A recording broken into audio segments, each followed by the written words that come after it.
All right, Cam, let's just start with the recap of the round. Obviously highlighted by two eagles and how important that was to keep you going throughout the round. Yeah, I mean, I started off pretty terribly, to be honest. I hit a couple of nice shots in, and my yardages weren't quite on point, I guess. And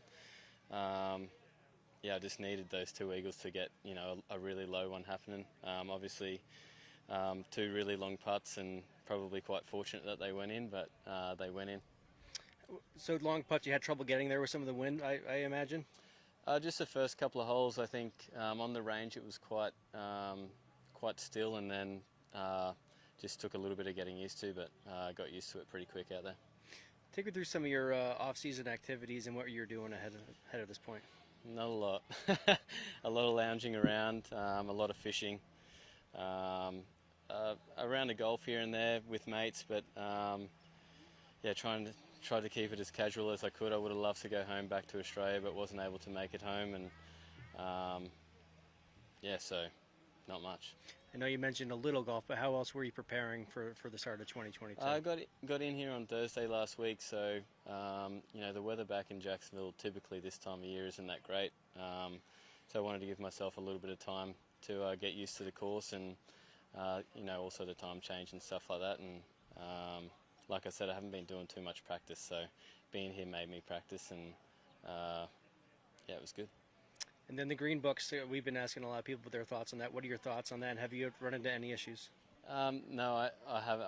I've never really been a big fan of the greens books. I do aim point express, and I like to feel a lot of stuff. I like to see stuff, and I like to feel stuff. So the greens books for me took away a lot of that, and I gave him a crack a couple of times, but yeah, was never really a fan. Cool. All right, bud. You know each other, right? You're saying it was Pinner's fault?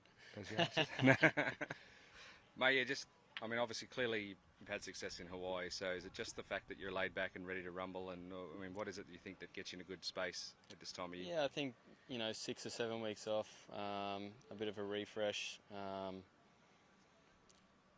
It got really hectic there towards the end of the season last year. I didn't play a lot through the fall, so it kind of felt like I've had a really long break. But yeah, no, it's always good to just be at home and fish and kind of do nothing.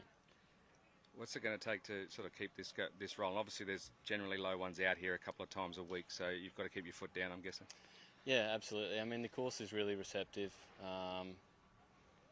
It's going to be low scoring all week unless the wind gets up. I don't think that's meant to be the case. So yeah, it'll probably take something, maybe 3 more of those to get the job done. Sweet, I got nothing. You killed Thanks.